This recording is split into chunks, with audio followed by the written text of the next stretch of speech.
Hello and welcome back to Let's Talk Whiskey. This week I've got another new bottle and it's not been opened yet, so it can only mean one thing: we're going to get this open and we're going to get it reviewed. And I'll tell you the story of how I came round to get this bottle as well, but first we'll get it open, we'll get it in the glass, give it some time to breathe. This is a Hazelburn 10-year-old core range from Springbank distillery. So we'll get this opened and we'll get into a little bit more information on it. So as you see, I always tip this upside down just to wet the cork. It usually gives us a better pop.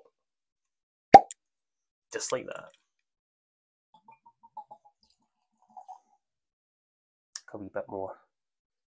Oh, I've donated some to my box there. That's fine. So Hazelburn, 10-year-old. This is from Springbank Distillery. Springbank do 3 different styles of whiskey. The one that everyone knows so well, Springbank in itself, which is a very lightly peated style of whiskey, which is distilled about 2.5 times, I think it is. They've got Longrow, which is a heavily peated, which is distilled 2 times. Then we have Hazelburn, which has got no peat in it whatsoever. This is a triple distillation, very rare kind of Scotch whiskey. I think the only other place that I'm aware of at this time that's well known is Auchentoshan, which is a lowland distillery. So Hazelburn being triple distilled, I'm expecting kind of softer notes. This is a full bourbon maturation as well.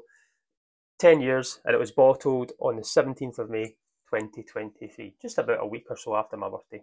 That's pretty cool. So this has been in the bottle for a long time. It's just been opened as of today. So I'm going to keep it in the glass and let it breathe. It's a wee bit more, but Hazelburn itself, the 1828 was when Springbank Distillery was founded, but Hazelburn didn't come around at that time. Hazelburn was actually its own distillery back in the day in Campbelltown, the Campbelltown region being a very, very small, condensed area. Now only has 3 distilleries and building more. So you've got, as you say, Springbank, we've got Glen Scotia, and we've also got a sister distillery to Springbank in Glengyle, Kilkerran. Hazelburn, the first was distilled, I'm sure it was 1997. So it's been around for a long time. It's nearly 30 years old, and the Hazelburn in itself.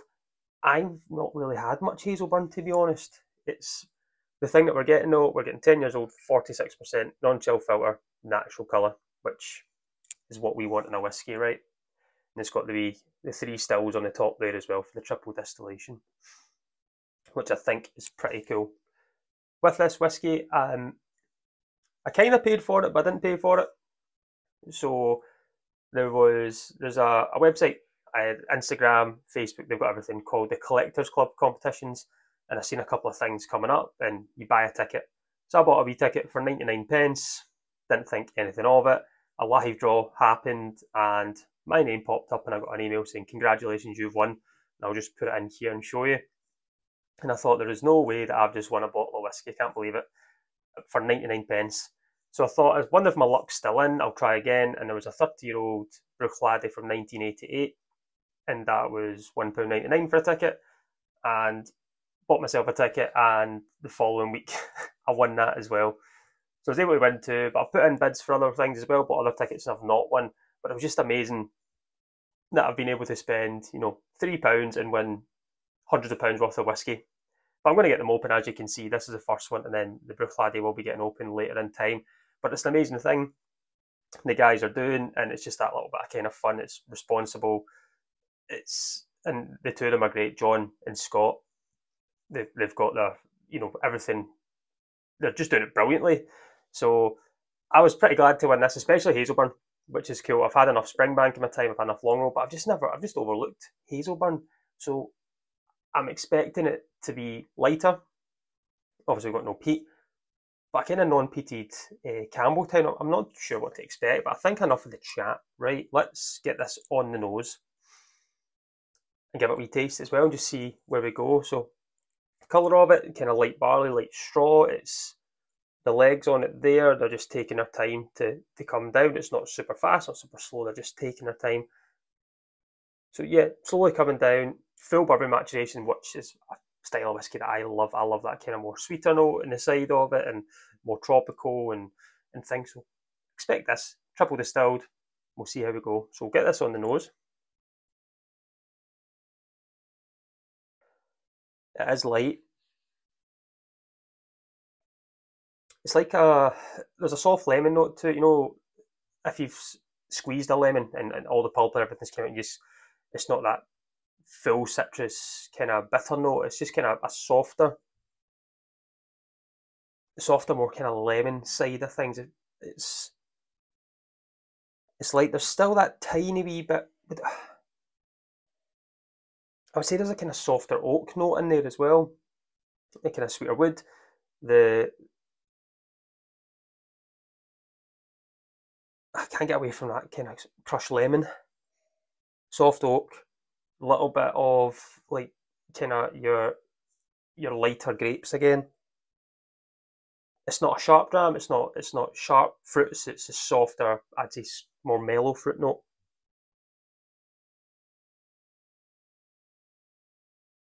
But there's not major things going on in the nose. There's nothing offensive on it. There's nothing really jumping out. Again, the ABV that's not really kicking through as well. It's just nice and light, really. I think we'll get it on the palate. We'll see where we go from there. See if anything changes. Maybe kind of if it picks up, it's a little bit more compared to the nose. So slange everyone.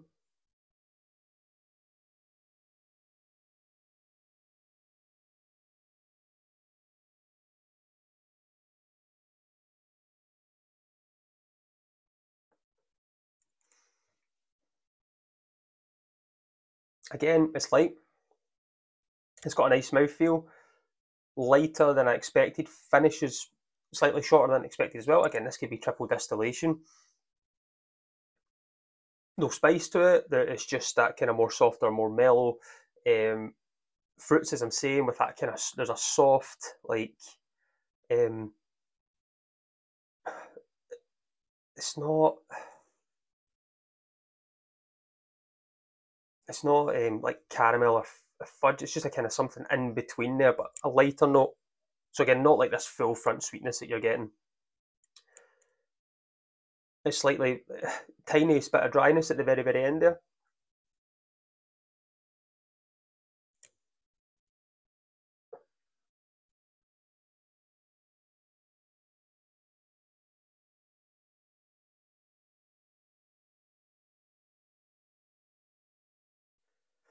And so I think there's a little bit more coming through. It's more like kind of softer syrup is what I think I'm kind of going for with the lemons, the kind of grapes and melons and things like that. It's softer and a softer syrup on the kind of finish. Tiny, tiny bit of dryness, no spice to it. That soft kind of toffee fudge way, but very light. But it's quite grippy now. Like after my second dram, my second taste there, it is grippy. I can feel myself like wanting to kind of chew into it and just get a little bit more. So it is hanging around. It's just light. Is for the first impressions. Again, it's been in the bottle for a long time, right? That this could develop and become something a lot better when it goes down. It's maybe just a tight neck pour. But I'll get this re-reviewed at some point once it goes down. Like for me just now, it's not absolutely amazing. It's not stopping my tracks. It's not Springbank for me. Just is great. It just ticks the box, that lightly peated note and things. But this is super light. Again, this is your summer whiskey that you can go to. Nothing offensive in it. Just easy going, light, and it's not complex. So if it's a starting whiskey for you, this could be something to go for. There's a tiny wee bit of funk coming through now. It's teasing me with that Campbelltown funk. Super light though. It's nice whiskey. It's probably the best way to do it. It's nice whiskey. It's not amazing whiskey. It's not terrible whiskey. It's nice. It's good. I think it will get better once the bottle opens up. But nice triple distilled whiskey. As I say, I'm glad I've got it. I'm glad I've opened it. It's the first thing I says to the guys at the Collectors Club comps. I was going to open this straight away, and that's what I've done. And then, as I say, the Bruichladdich will come along with it. But I think I need to go and explore this bottle a little bit more. Maybe go and pour myself another dram and see if anything changes from it, because I think it has more to offer. I'll put a wee picture in of my winning email that I got, which I was super surprised about. I'll put that in somewhere throughout, and I'll put a wee link to the guys as well to see what they're doing. It's pretty cool. So there's some stuff on this week. I've got a couple of tickets already. I've spent a couple of pounds on, and I might win, and I might not. I might have had my luck. It's already lucked out on the two that I already have. So I'm not going to complain. But I'm going to go and sit back, top this up, I think, and try another wee dram just to see how I get on. But again, thanks for tuning in. Thanks for all the likes, all the comments, all the subs. It's been fantastic, and I really, really appreciate it. Let me know what you think of this whiskey, if you ever had it before, if it's something that you would get or something that you would maybe kind of bypass. Let me know what you think in the comments below. But as always, join me next week. Let's talk whiskey. Slange.